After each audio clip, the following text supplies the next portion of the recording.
ನೀನು ಒಂದು ಹೆಂಗಸೇನೆ, ಹೆಣ್ಣೇನೆ. ನಡಿಯಮ್ಮ, ಇನ್ನಿಂತವಳು ಮುಖ ನೋಡಿದ್ರೆ ನಮಗ್ ಪಾಪ ಬರುತ್ತೆ. ನಡಿಯಮ್ಮ, ಇನ್ನು ಒಂದು ಕ್ಷಣನೂ ಕೂಡ ನಿಂತ್ಕೊಳ್ಳೋದು ಬೇಡ. ಬಾರಮ್ಮ.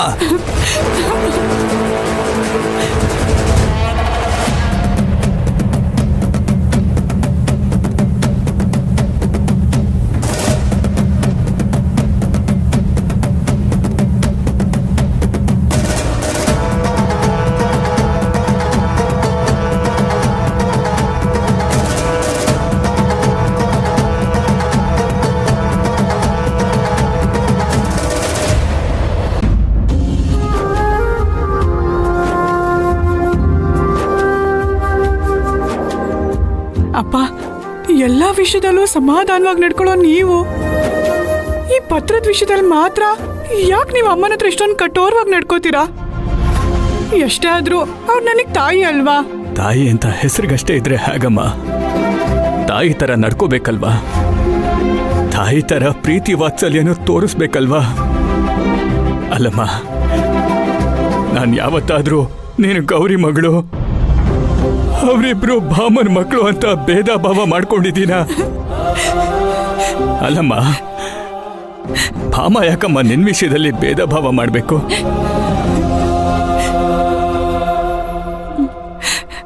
ಅಪ್ಪ, ಆ ಥರ ಎಲ್ಲ ಏನೂ ಇಲ್ಲ ಅಪ್ಪ, ನೀವು ಯೋಚನೆ ಮಾಡಬೇಡಿ. ಆದರೂ ನೀವಿವತ್ತು ನಡ್ಕೊಂಡಿದ್ದು ತುಂಬ ತಪ್ಪು ಅಪ್ಪ. ಹೌದಮ್ಮ,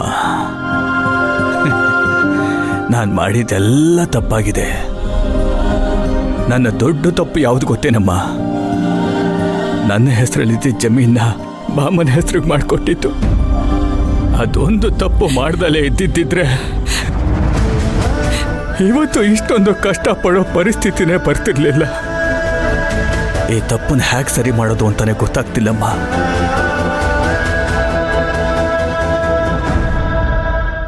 ಆ ಭಾಮ ಅವಳ ಸ್ವಾರ್ಥಕ್ಕೆ ಎಲ್ಲಿ ನಿನ್ನ ಜೀವನನೇ ಬಲಿ ಕೊಟ್ಬಿಡ್ತಾಳೋ ಅಂತ ಭಯ ಆಗ್ತಾ ಇದೆಯಮ್ಮ. ಇಲ್ಲ ಅಪ್ಪ, ಆ ಥರ ಎಲ್ಲ ಏನೂ ಆಗಲ್ಲ, ನೀವು ಭಯ ಪಡಬೇಡಿ. ಅಪ್ಪ, ಇನ್ನೊಂದು ವಿಷಯ ಹೇಳ್ತೀನಿ, ತಪ್ಪಾಗಿ ತಿಳ್ಕೊಬೇಡಿ. ಜಮೀನ್ ಪತ್ರದ ವಿಚಾರನ ಇಲ್ಲಿಗೆ ಬಿಟ್ಬಿಡಿ. ಬಿಟ್ಬಿಡಿನ? ಅಲ್ಲಮ್ಮ, ಏನಮ್ಮ ಹೀಗೆ ಹೇಳ್ತಾ ಇದೀಯಾ? ಹೌದಪ್ಪ, ಆ ಜಮೀನ್ ಪತ್ರಕ್ಕೋಸ್ಕರ ಮನೇಲಿ ದಿನಾ ಜಗಳ ಆಗ್ತಿದೆ. ಆ ಜಗಳದಿಂದ ಮನೇಲಿರೋರು ಎಲ್ರದ್ದು ನೆಮ್ಮದಿ ಹಾಳು, ಜೊತೆಗೆ ಆರೋಗ್ಯನೂ ಹಾಳು. ಒಟ್ಟಿನಲ್ಲಿ ಯಾವುದು ಸರಿ ಹೋಗ್ತಿಲ್ಲ. ಅದಕ್ಕೆ ಎಲ್ಲರೂ ಚೆನ್ನಾಗಿರ್ಬೇಕು ಅಂದರೆ ನೀವು ಪದೇ ಪದೇ ಆ ಜಮೀನ್ ಪತ್ರನ ಅಮ್ಮನ ಹತ್ರ ಕೇಳೋದು ಮೊದಲು ಬಿಡಬೇಕು. ಅಲ್ಲಮ್ಮ, ಗೌರಿಯ ಜಮೀನನ್ನ ತೆಗೆದುಬಿಟ್ಟಿರೋದೇ ನಿನಗೋಸ್ಕರ. ಅಂಥದ್ರಲ್ಲಿ ನೀನು ಪತ್ರನೇ ಕೇಳ್ಬೇಡ ಅಂದ್ರೆ ಹೇಗಮ್ಮ? ಅಪ್ಪ, ಇವಾಗ ಅಮ್ಮ ಜಮೀನ ತಗೊಂಡೇ ಇರ್ಲಿಲ್ಲ ಅಂದಿದ್ರೆ ನಾವು ಬೇರೆ ದಾರಿ ಹುಡುಕ್ತಿದ್ವಿ ತಾನೆ. ಈಗಲೂ ಅಷ್ಟೇ, ಬೇರೆ ದಾರಿ ಹುಡ್ಕೋಣ. ಅದಷ್ಟು ಸುಲಭ ಅಲ್ಲಮ್ಮ. ಮದ್ವೆಗಾಗ್ಬೇಕಾಗಿರೋ ಎಲ್ಲ ಸಿದ್ಧತೆಗಳನ್ನು ಆಗಿದೆ. ಸಾಲ ಮಾಡಿ ಬಡ್ಡಿಗೆ ದುಡ್ಡು ತಂದಾಗಿದೆ. ತಂದ ಎಲ್ಲ ದುಡ್ಡನ್ನು ಖರ್ಚು ಮಾಡಾಗೋಗಿದೆ. ನಮಗ್ ಸಾಲ ವಾಪಸ್ ಕೊಡಕ್ಕಿರೋದು ಒಂದೇ ಒಂದು ದಾರಿನಮ್ಮ, ಅದು ಗೌರಿ ತೆಗ್ದಿಟ್ಟಿರೋ ಆ ಜಮೀನಮ್ಮ. ಆ ಜಮೀನ್ ಇಲ್ಲ ಅಂತಂದ್ರೆ ಅಯ್ಯೋ ಅಷ್ಟೊಂದು ಬಡ್ಡಿ ಹೇಗಮ್ಮ ಕಟ್ಟೋದು? ಅಂಥದ್ರಲ್ಲಿ 10 ಲಕ್ಷ, ಅದು ಬಡ್ಡಿ ಸಮೇತ ತೀರ್ಸೋದು ಹೇಗಮ್ಮ? ನೆನ್ಸ್ಕತ್ತಿದ್ರೆ ಕೈಕಾಲೆಲ್ಲ ನಡುಗ್ತಾ ಇದೆ. ಅಪ್ಪ, ನೆಂಟ್ರು ಇಷ್ಟ್ರು ಅಂತ 100 ಜನ ಬಂದಿರ್ತಾರೆ. ಅದ್ಧೂರಿಯಾಗಿ ಮದುವೆ ಮಾಡ್ತೀನಿ ಅಂತ ಬೀಗರು ಮನೆಯಲ್ಲೂ ಹೇಳಿಬಿಟ್ಟಿದ್ದೀನಿ. ಮಂಟಪಕ್ಕೆ, ಕೇಟ್ರಿಂಗ್ಗೆ, ಈವೆಂಟ್ಗೆ ಎಲ್ಲದಕ್ಕೂ ದುಡ್ಡು ಕೊಟ್ಟಾಗಿದೆ. ಆದ್ರೂ ಗೌರಿ ಆಸೆನ ಈಡೇರಿಸ್ದಲೆ ಸತ್ತೋಗ್ಬಿಡ್ತೀನೇನೋ ಅನ್ನಿಸ್ತಿದೆ. ಅಪ್ಪ, ಎಂತ ಮಾತು ಅಂತ ಆಡ್ತಿದ್ದೀರಾ? ಬಿಡ್ತು ಅಂತ ಹೇಳಿ ಪ್ರಾಣನೇ ಬಿಡೋ ಪರಿಸ್ಥಿತಿಲಿ ಇದೀನಮ್ಮ. ಅಪ್ಪ, ಪ್ಲೀಸ್ ಅಪ್ಪ, ಆ ಥರ ಮಾತಾಡ್ಬೇಡಿ.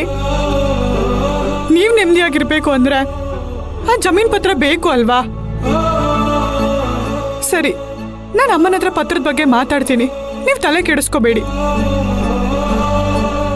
ಅಲ್ಲಮ್ಮ, ಆ ವಿಷಯ ಸರ್ಪನ ಇನ್ನೂ ನಂಬ್ತಿದ್ಯೇನಮ್ಮ? ನೋಡಮ್ಮ, ನೀನು ಎಷ್ಟೇ ಹಾಲೆರೆದ್ರೂ ಅದು ಕೊಡೋದು ವಿಷಾನೇ ಅಂತ ನಿನಗಿನ್ನೂ ಅರ್ಥ ಆಗಿಲ್ವಲ್ಲಮ್ಮ. ರಾಕ್ಷಸರು ದೇವತೆಗಳಾಗೋದನ್ನ ಎಲ್ಲಾದ್ರೂ ಕೇಳಿದ್ಯೇನಮ್ಮ? ಇಲ್ಲ ಅಲ್ವಾ? ನಿಮ್ಮಮ್ಮನೂ ಅದೇ ಥರದವಳು. ನಿಮ್ಮಮ್ಮ ಒಳ್ಳೆಯವಳಾಗ್ತಾಳೆ ಅನ್ನೋದು ಕನಸಿನ ಮಾತಷ್ಟೇ. ನಮಗೆ ಹಣಕ್ಕಿಂತ ಮಾನ ಮರ್ಯಾದೆನೇ ಮುಖ್ಯನಮ್ಮ. ಎಲ್ರ ಮುಂದೆ ಹಣಕ್ಕೋಸ್ಕರ ಆ ಮಾನ ಮರ್ಯಾದೆ ಎಲ್ಲಿ ತೆಗೆದುಬಿಡ್ತಾಳೋ ಅಂತ ಹೆದರಿಕೆ ಆಗ್ತಿದೆ ನನಗೆ. ಆರಾಮಾಗಿದ್ರಿಯಪ್ಪ ನೀವು. ಎಲ್ಲೋ ನಾನೇ ನಿಮಗೆ ಕಷ್ಟ ಕೊಡ್ತಿದ್ದೀನಿ ಅಂತ ಅನ್ನಿಸ್ತಿದೆ.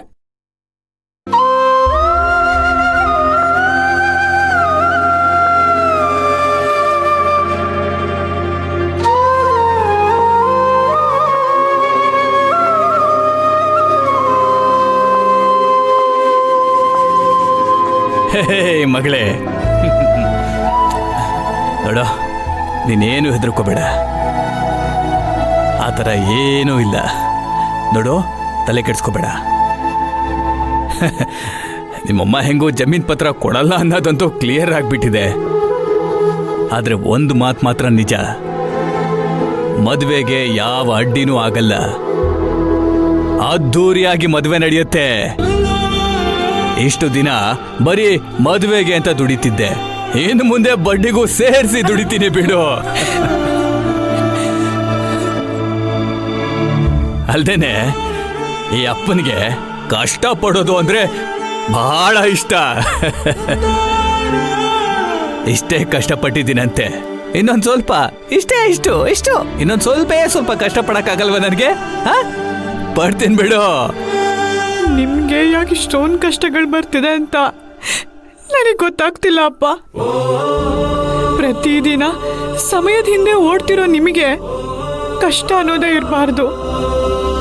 ನೀವು 10 ಜನ ಕೆಲ್ಸಕ್ಕೆ ಇಟ್ಕೊಂಡು ರಾಜರ ತರ ಗಲ್ಲಾ ಪೆಟ್ಟಿಗೆ ಮೇಲೆ ಕೂರ್ಬೇಕು ಅನ್ನೋದೇ ನನ್ನ ಆಸೆ. ಆದ್ರೆ ನೀವ್ ನೋಡಿದ್ರೆ ಇನ್ನೆಷ್ಟು ಕಷ್ಟಪಡ್ತೀನಿ ಅಂತ ಹೇಳ್ತಿದ್ದೀರಾ. ಇದನ್ನೆಲ್ಲ ಹೆಂಗಪ್ಪ ಕಣ್ಣಿಂದ ನೋಡ್ಲಿ? ಜೀವನ ಇರೋದೇ ದುಡಿಯೋದಿಕ್ಕಮ್ಮ. ಈ ಜೀವ ಇರೋದೇ ಕಷ್ಟಪಡೋಕೆ.